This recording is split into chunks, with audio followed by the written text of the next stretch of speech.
안녕하세요. 오늘도 좋은 날 성경을 함께 공부하는 시간을 갖습니다. 자, 오늘부터는 이 예수님 탄생부터 공생이 초기까지의 내용을 오늘로 공부하려고 하고요. 그 배경을 잠시 보면 이 팔레스틴 지역이 로마 황제 가이사 아구스토의 치하에 있게 됩니다. 그러니까 예수님이 탄생하셨을 때가 로마 황제 이 가이사 아구스토가 치하에 있게 되고, 그때 당시에 헤롯이 유대의 분봉 왕으로 있게 되는 시기입니다. 문화적 상황을 보면 유대의 결혼 풍습은요, 대다수의 유대 여자들이 12살부터 14살 사이에 일찍 결혼했다고 그래요. 그리고 결혼하기 1년 전에 먼저 약혼을 하고, 약혼식이 끝나고 나서 예비 신랑과 예비 신부가 약 1년 동안 떨어져서 각자의 집에서 지냈다고 그래요. 그리고 결혼을 준비하는 거죠. 그때 가브리엘 천사가 처녀 마리아에게 찾아와서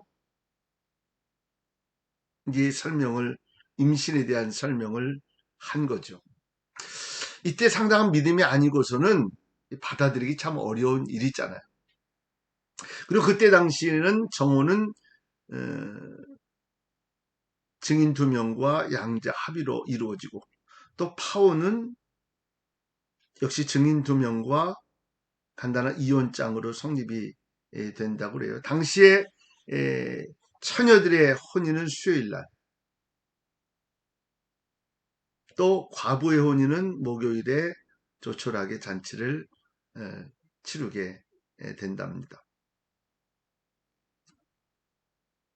자, 처녀라고 하는 단어를 좀 생각해 보려고 하는데, 히브리어로 알마라고 하는 표현, 또 베툴라라고 하는 표현이 있는데요.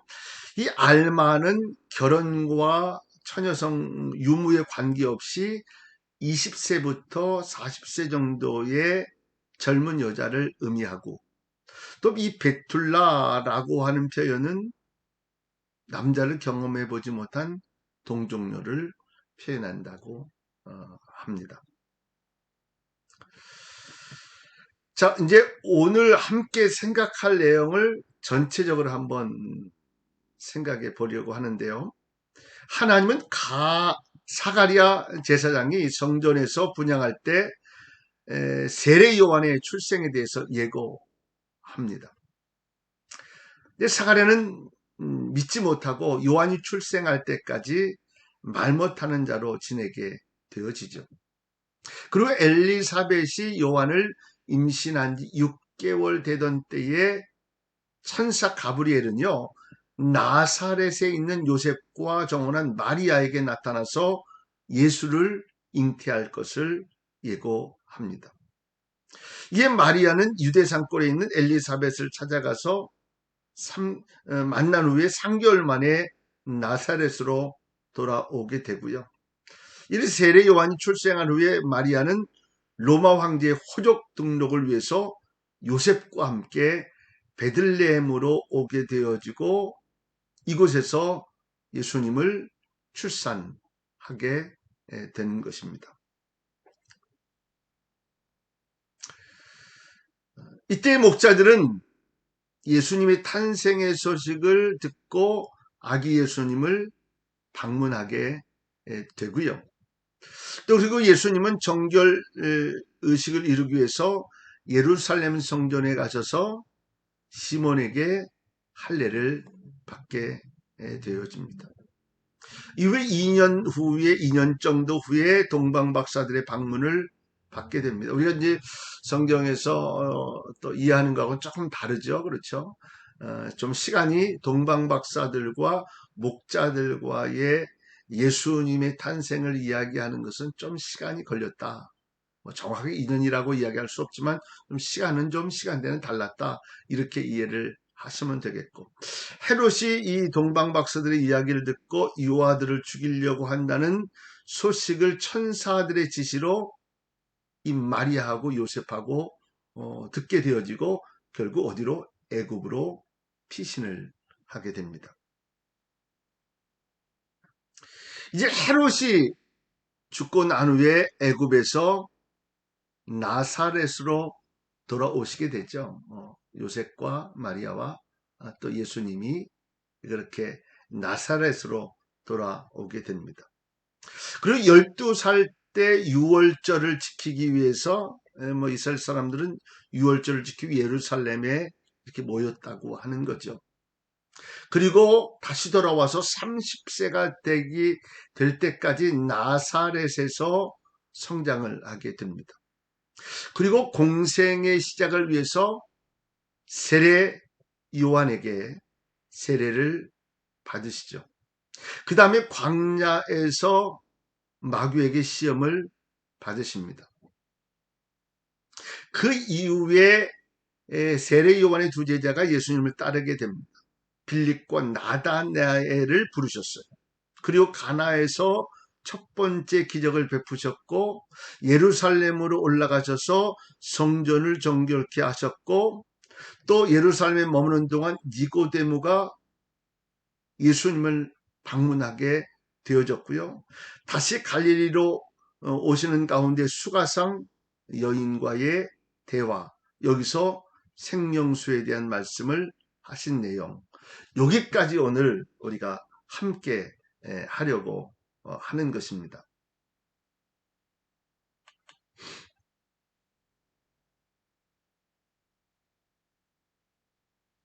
자, 그러면 이제 그 내용들, 오늘 아까 좀 함께 읽었던 내용들과 거기에 있는 지난주와 겹치지 않는 내용들을 조금씩 이제 소개를 한번 해보려고 합니다. 동방 박사들이 아기 예수님 방문하게 됐죠. 근데 동방 박사들이 도대체 어디서 왔는가 하는 거예요. 어디서 왔는가. 오래된 견해는요, 아라비아일 것이다. 이렇게 예, 이야기를 하고요. 당시의 동방은 어디였냐? 페르시아 지역을 이야기합니다. 뭐 우리가 구약 성경 때 했던 대로 이란이 페르시아 지역이라고 이해를 하시면 되겠고, 또 지금 그 서쪽 우루미에라고 하는 도시에 동방박사 기념교회가 있다고 합니다. 그러니까 이곳에서 베들레헴까지 올 시간을 따지면 뭐 2년이나 소요된다고 그래요. 뭐 하루에 32km씩 걸어가면. 그러니까 이제 그 동방박사들이 별을 보고 쫓아간 시간이 한 2년 정도 될 거다. 뭐 이렇게 생각해서 아까 공부할 때도 아까 나왔던 내용에도 어, 마, 그 목자들과 동방박사들과의 예수님을 경배했던 거는 조금 차이가 있다. 이렇게 이해를 하시면 될 것 같습니다. 자, 아까 이야기했던 이 이란, 페르시아라고 하는 것에서 오르미에라고 하는 요곳에 동방박사 기념교회가 있다고 하는 것이고, 이렇게 해서 베들레헴으로 동방박사들이 왔고 돌아갈 때는 이렇게 다시 돌아갔다 하는 거죠. 자, 이게 동방박사 기념교회라고 해요. 지금도 이렇게 교회가 있답니다. 자, 동방박사들인 예물 세 가지가 있는데 황금과 유향과 모략이죠. 이걸 어떤 마음으로 준비했는지 모르지만 아기 예수님은 왕으로서의 또 하나님의 아들로서의 구세주로서의 모든 것을 인정하면서 드려지는 예물이었다는 거죠. 황금은 그 당시 왕에게 드려지는 것이었고 이 왕은 영광을 향내를 내면서 드려지는 하나님의 아들로서의 인정을 하는 표현이고 또 이 모략은 죽은 사람에게 바르는 것이고 이 애굽에서는 장례의 필수품이었다고 그래요. 근데 예수를 구세주로 인정하는 그런 예물이었다. 자, 이게 뭐냐면요. 몰약나무라고 해요. 몰약나무, 몰약. 이렇게 생겼고요. 요 이제 말려놓은 거 몰약입니다. 요거는 이제 유향 이고요. 요거는 이제 말려놓은 거 유향 말려놓은 것입니다. 이런 식으로 이제 유향을 채취를 하게 되는 거죠. 이렇게 된다고 그래요. 자, 이제 뭐 요거는 이제 예루살렘에서 향 파는 가게에 가면 비치되어 있는 유황입니다. 한번 보시라고 했어요. 그러면 이들은 예물을 어디에서 준비했는가 하는 거예요. 유향, 몰약 어디서 준비했을까? 아까 얘기했던 오르미에라고 하는 지역에서 나는 것이 아니었다는 것이죠. 그것은 아라비아 남단 예멘이라고 하는 곳에서 나는 것인데 이제 오는 그 도중에 다드몰이라고 하는 이제 지도에 보면 이제 근데 여기서 아마 구입을 했을 것이다 이렇게 추정을 하고 있고요. 그 당시 교육품은 뭐 귀속품, 또 향유, 올리브, 비단, 청동상, 물소금, 뭐 낙타 뭐 이런 것들이었다고 합니다. 여기가 이 다드몰 아마 여기서 준비해서 왔을 것이다 이렇게 추정을 하고 있는 겁니다. 자, 예수님의 애굽에서의 귀환 헤롯 대왕이 어린아이들 다 죽였단 말이죠. 그리고 이제 그때에 이제 이집트로 마리아와 또 요셉과 이제 피난을 가게 된 거예요. 이집트로. 헤롯 왕이 죽었다는 소식을 듣게 되어지고 다시 이 나사렛으로 오게 되어집니다. 그의 아들들이 있는데 아켈라오라고 하는 사람, 또 안티파스라고 하는 사람, 또 빌립이라고 하는 사람, 요 세 아들이 있는데요. 이 아켈라오는 유다와 사마리아 또 이두메 지역을 이제 지도로도 볼 거예요. 다스렸고 또 이 안티파스는 갈릴리 베레아 지역을 다스렸고 또 필립은 갈릴리 바다 동쪽 북쪽 지역을 분할해서 통치하게 되어집니다. 이 아켈레오는요, 이 자기 아버지 헤롯 대왕보다 더 악질적이었다고 그래요. 자, 이 부분이 이제 헤롯의 아들들이 다스렸던 지역을 표현하고 있습니다. 아켈라오라고 하는 사람이 이렇게 빨간 거 이렇게 다스렸고요.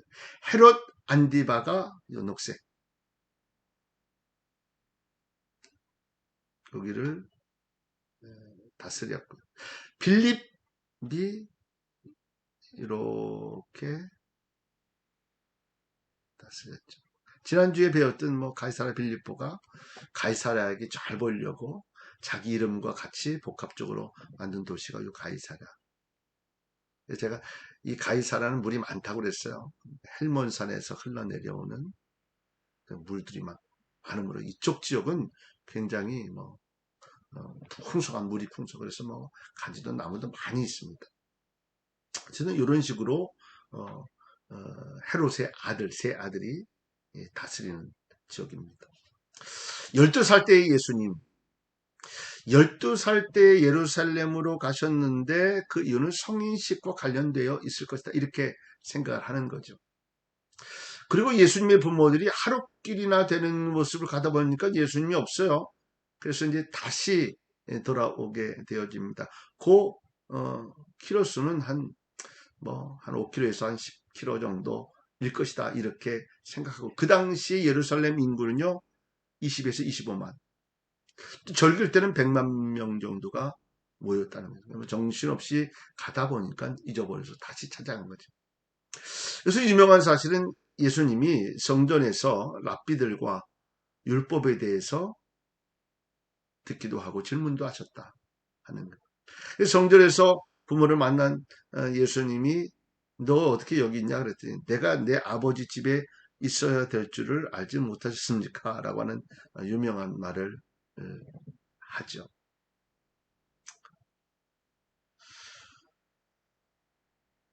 탈무드는요, 13세 이하의 맹세는 효력이 없다고 가르친다고 그래요. 그러니까 13세 이후부터는 맹세의 효력이 있는데 그 전에는 이제 아이들이라는 거죠. 그래서 13세가 되면 성인식을 치른다고 그래요. 그리고 계명을 지켜야 했고요. 이 성인식의 의미는 유대인이 하나님과의 계약을 준수할 것을 다짐하는 거룩한 행사였다. 이 성지순례 가서 보니까 굉장히 이 성인식을 성대하게 치는 그 광경도 저희가 보았습니다. 이렇게 이제 성인식을 치르고 또 인정을 받는 거죠.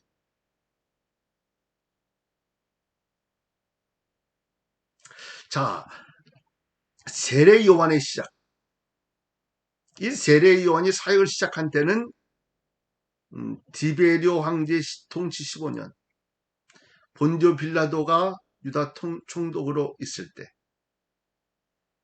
헤롯의 아들 안디바가 갈릴리 분봉왕으로,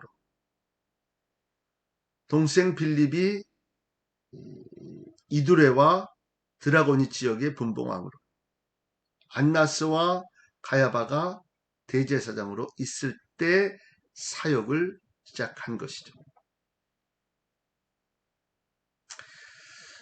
그리고 사역의 시작의 장소는 유대 광야, 요단강 부근.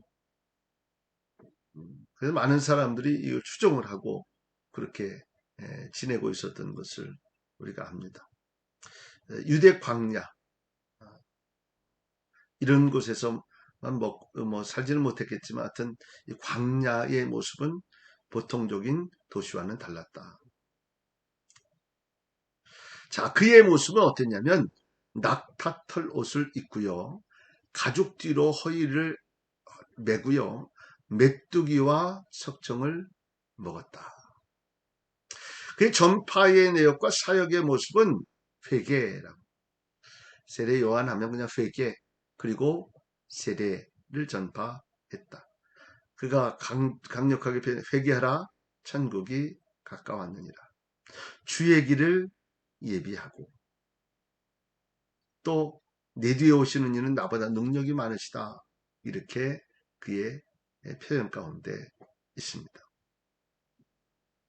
예수님의 초기 사역을 생각하려고 하는데 예수님께서 세례를 받으시게 됐죠. 이제 지난번에도 지난주에도 지도는 봤죠. 오늘도 한번 조금 이따 볼 건데요. 여리고 맞은편 요단 나루터일 것이다. 이렇게 우리가 알고 있고요. 이 세례 요한은 예수님 앞에 온 새 엘리야였다. 많은 사람들이 엘리야가 이곳에 다시 왔다. 이렇게 표현한 것이 바로 세례 요한입니다. 그리고 여리고 앞에 요단강가는 의미가 좀 있죠. 엘리야가 승천한 곳이기도 하고요. 세례할 때 어떤 일이 벌어졌습니까? 하늘이 열리고 성령 비둘기같이 임하고 하늘에서는 이는 내 사랑하는 아들이요 내 기뻐하는 자라 라고 하는 소리가 들렸다는 것이죠. 자, 여기가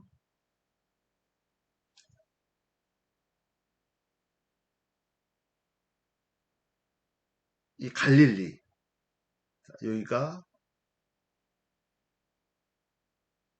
사해, 그리고 이렇게 내려오는 것이 요단강입니다. 예수님이 세례를 받으신 곳은 여기일 것이다 하는 거죠. 여기일 것이다. 그 다음에 금식을 40일 하시면서 시험 받으신 곳이 이곳이다. 그 다음에 사마리아 여인과 대화했던 우리가 알고 있는 이 수가성, 이제 그리심산에 대한 내용도 좀 이따 이제 나올 건데, 이제 다시 갈릴리로 가시는 이런 상황이 예수님 초기의 사역의 모습입니다. 예수님께서 이제 세례 받으신 것이다 이렇게 뭐 생각하는 거죠.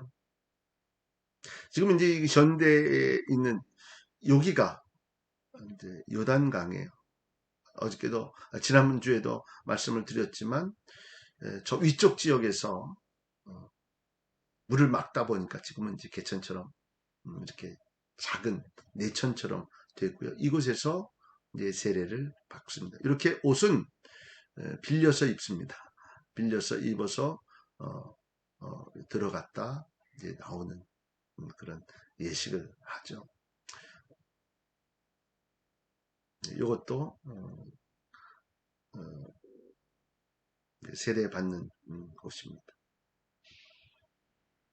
자, 이제 첫 번째 기적의 사실은 가나 결혼식이죠. 예수님의 모친이 포도주가 떨어진 것을 왜 예수님께 부탁했을까? 그 추정은요, 음식이나 잔치의 주관자가 예수님의 모친이었을 것이다. 이렇게 생각을 합니다. 그때 아직은 내 때가 이르지 아니했나이다 라고 이야기하면서 놀라운 기적을 보여 주시죠. 이것이 메시아적 의미를 보여주는 내용입니다. 그리고 잔치 후에 모친과 형제들과 함께 가버나움으로 돌아가게 됩니다. 첫 번째 성전을 정결케 합니다. 요한복음 2장에 있는 내용은 예수님이 이제 첫 번째 성전을 정결케 하는 내용이 있고, 나중에 이제 고난주간 때 가서 성전을 정결케 하는 내용은 예수님 십자가 지시기 전의 모습이다. 성전 안에서 양과 소를 채찍으로 쫓아내시고 환전상의 돈을 쏟으시며 상을 얻고 비둘기 파는 자들에게 나가도록 하셨다. 환전상이 있는 이유를 설명했죠. 로마 돈으로는 헌금을 할 수 없으니까 히브리 돈으로 바꿔야. 그러니까 보통적으로 로마의 통치하에 있었으니까 로마 돈을 많이 쓴 거죠. 우리나라 달러 같은 걸로 많이 쓴 거죠. 그걸로는 성전 앞에 헌금을 못했다는 거죠. 그러니까 환전상이 필요했던 거죠. 또 비둘기 파는 사람들, 양소 파는 사람들, 뭐 이런 사람들이 흠이 있는 재물은 안 되니까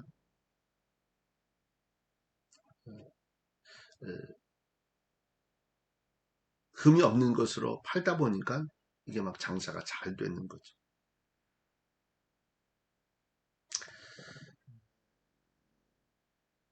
자, 그 다음에 이제 니고데모가 예수님 방문하게 되죠. 밤중에 찾아와요. 좀 부끄러운 거죠. 중생의 이야기를 듣습니다. 사람이 늙으면 어떻게 날 수 있습니까? 이렇게 이야기할 때 사람이 물과 성령으로 나지 아니하면 하나님의 나라를 볼 수가 없고 들어갈 수 없다. 이렇게 말씀을 하십니다. 자, 생명수와 사마리아 여자. 이 유대에서 갈릴리로 가는 도중 사마리아 지역의 수가성에 들리시게 되어집니다. 보통 자주 말씀을 드리지만 예수님 당시 유대인들은 사마리아인들과 상종하지 않았던 그 이유는 뭐냐면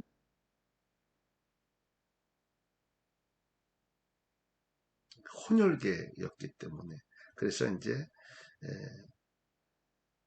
좀 돌아서 가더라도 사마리아 사람들과 상종하지 않았는데 예수님이 이 사마리아를 지나시면서 가난 사마리아 수가성 여인과 대화를 하는 그 생명수에 대한 말씀을 하신 내용, 그리고 그 다음에 갈릴리로 돌아가신 내용을 소개하고 있습니다. 수가성 야곱의 우물이다 이렇게 만들어 놓은 것이고요. 뭐 정확하지는 않습니다.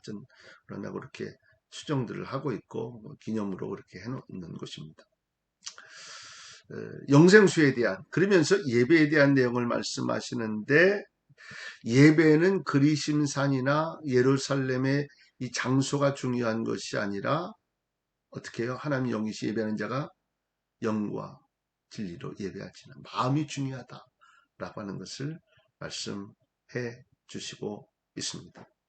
이것은 이제 그리신 삶과 에발산을 찍어 놓은 사진입니다. 사마리아 회당. 이제 자기들이 거기서 예루살렘으로 올라갈 수 없으니까 여기서 제단을 쌓고 그렇게 한 것이죠. 옛터, 그리심산의 옛교회터입니다. 자, 예수님의 제자들을 좀 빠른 속도로 잠시 좀 느끼고 하는 걸로 여기까지만 오늘 공부하려고 합니다. 뭐 베드로, 반석, 게바, 돌, 뭐 이렇게 이해하면 되겠고요. 어부 출신이죠. 또 안드레의 형제이고요. 장모가 있다는 얘기를 하면서 결혼했던 것을 우리가 알게 되고요. 조금은 그의 성격을 보면 충동적이었다. 조금 또 다혈질이었다. 뭐 이런 느낌을 가질 수 있고 알 수 있고요.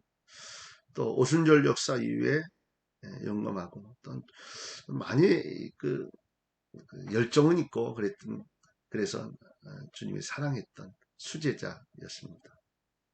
자, 안드레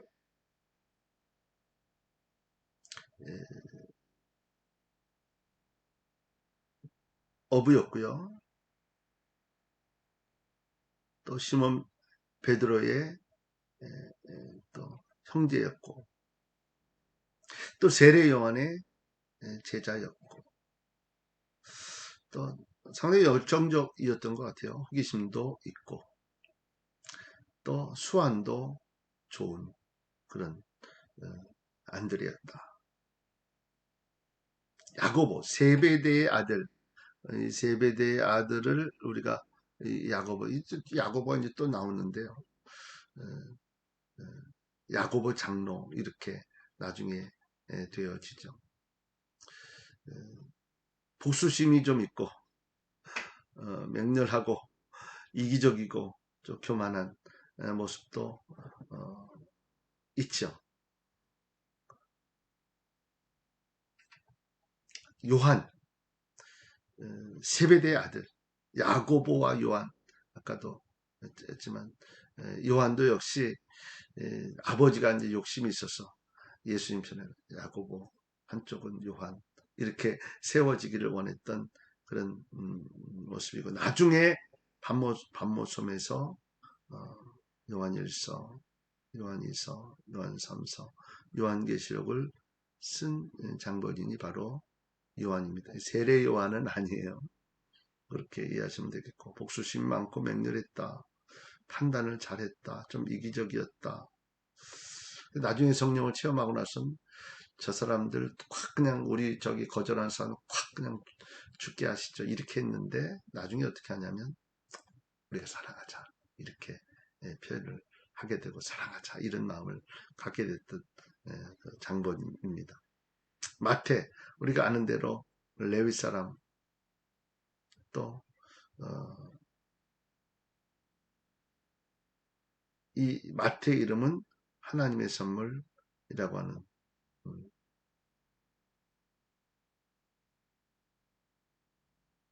표현이고요. 바돌로메, 나다나엘이다. 이렇게 이해를 하시면 되겠고요. 하나님이 주심이라고 하는 뜻을 가지고 있습니다.